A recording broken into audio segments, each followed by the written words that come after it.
Hi everyone, it's Monday again, and I'm here with our Monday video.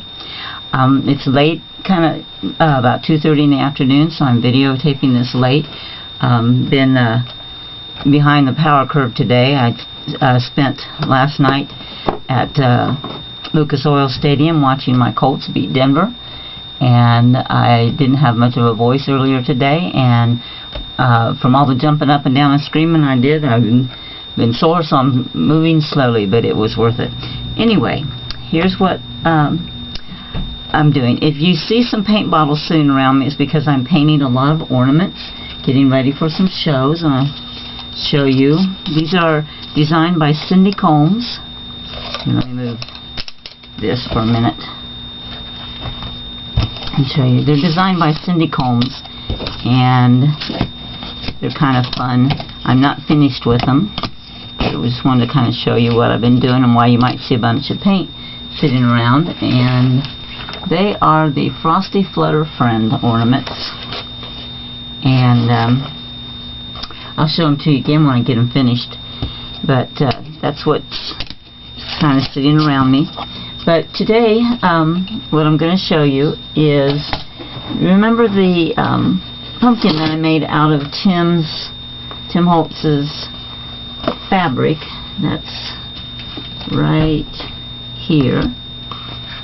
And I had it on a canvas panel like this, and I had some other pumpkins to go with it, but I just really didn't know what I wanted to do with it, and so it just really wasn't coming to me.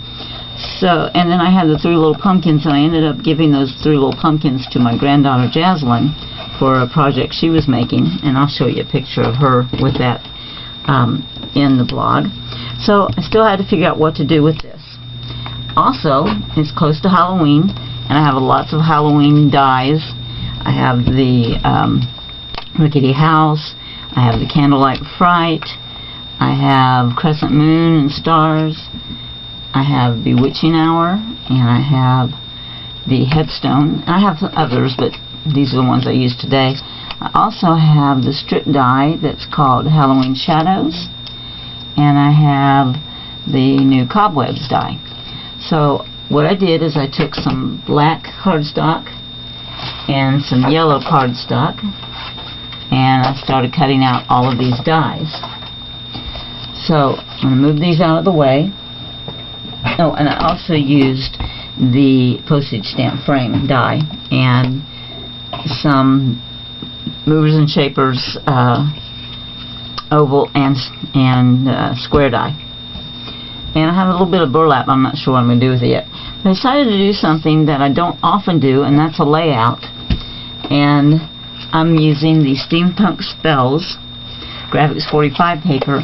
And what I was going to do isn't really steampunk. This is beautiful paper, gorgeous paper. So what I did was I turned it over to the back, decided to look at the back sides of this steampunk paper for some background. And what I came up with was this one. It's got some gear silhouettes in the back, but mostly what you see is the beautiful turquoise and the yellow moons. And this is the other side, the owl of that paper. So I'm using that, but first of all, I cut this headstone out of chipboard, and we need to make it look like a headstone. So I got some distress paint, and I'm going to start out with the black soot. Shake it up, and so I want to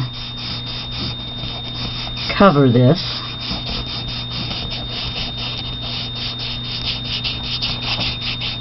You can use any paint that you like, but I decided to use this paint. I use Traditions acrylic paint, but I decided that since I was going to be doing some altering with some other colors, that I would just stick with all one brand. So got that done. And now while it's still wet, I want to put on some brushed pewter. I'm experimenting. I haven't done this before getting on camera. So let's see what we can come up with. I'm just going to kind of dab that around.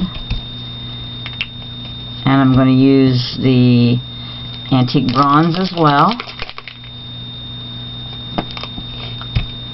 Just kind of dabbing this around. You know, you can do a lot with this paint before it dries. And then I got some walnut stain, just for a little bit of brown on here. Okay, so I've got all of that on there. Now I'm going to take water and I'm going to spritz it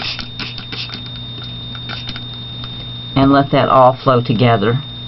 And I think I put a little bit too much water on, but I'm really close to what I was trying to get. So let's dry this.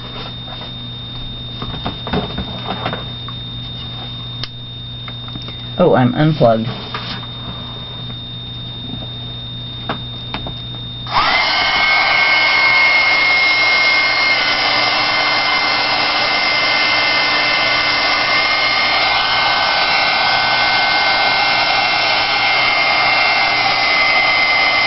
Okay, let me find a paper towel to clean up here.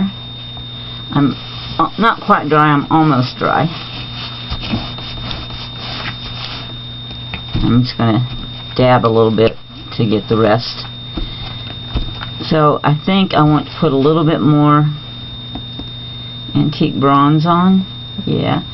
And a little bit more of the walnut stain.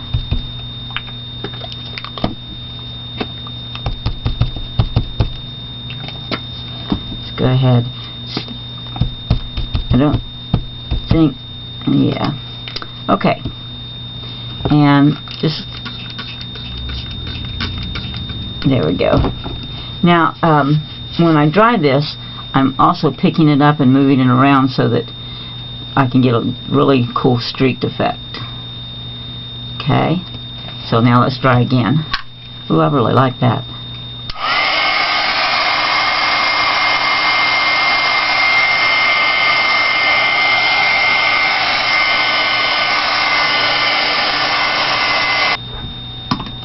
This looks fantastic.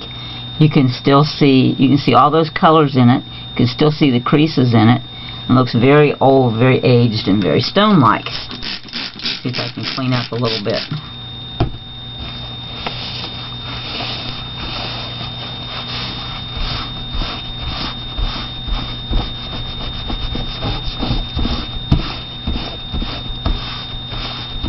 Okay, it's not great, but some of it.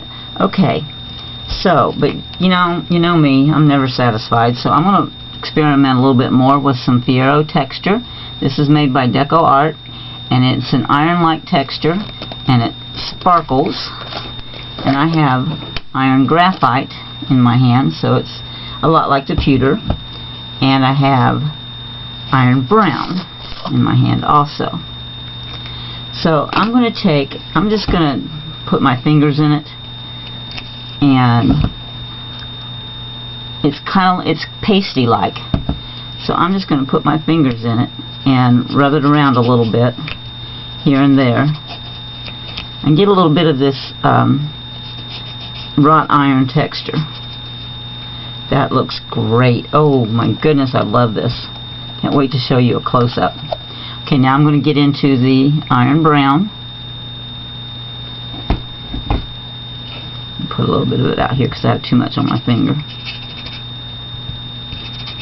And I'm trying not to cover up what I did before, but just to enhance it. So now I have all of those cool colors melding into each other, but I've also got some texture and a little bit of glimmer, a little bit of glitz. So I'm going to dry this one more time. It's the best tombstone I've ever seen.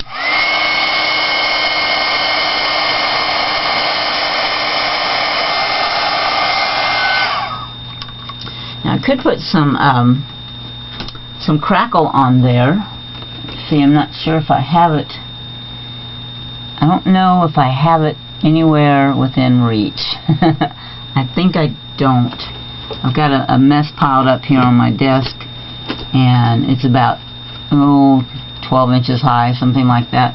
But putting on the crackle would be a really good thing to put on this as well. If I find it, after I turn off the camera, I'll put some on it, and then I'll show you in the picture. But as it is, we've got a lot of cool texture. Okay, so now let's set up this layout.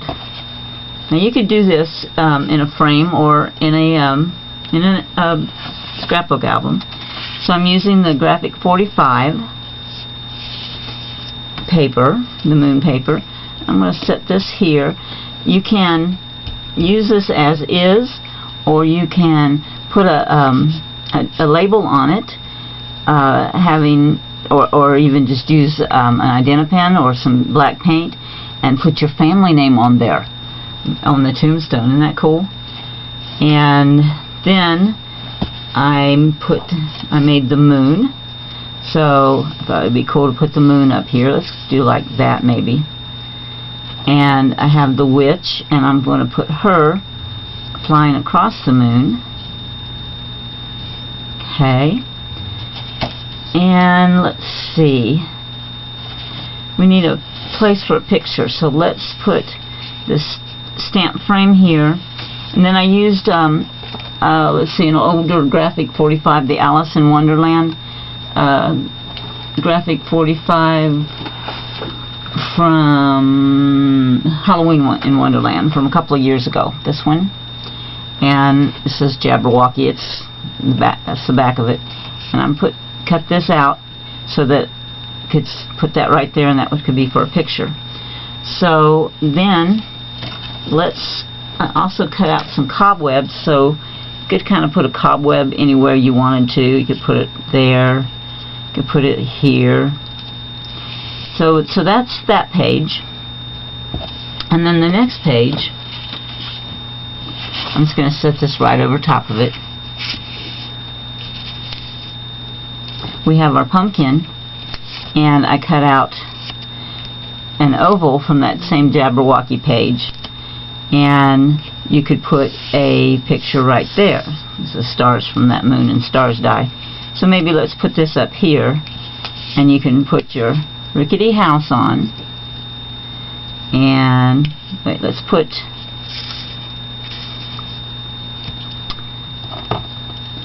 you can just really do this however you want to do it. Maybe put that there and have your spider web coming across there and your spider from down there. So there's your double layout using a lot of dies. I also have this town die on the edge die, so that could go there as well. Put it like that, and then maybe we could use, let's see, we could do it like this.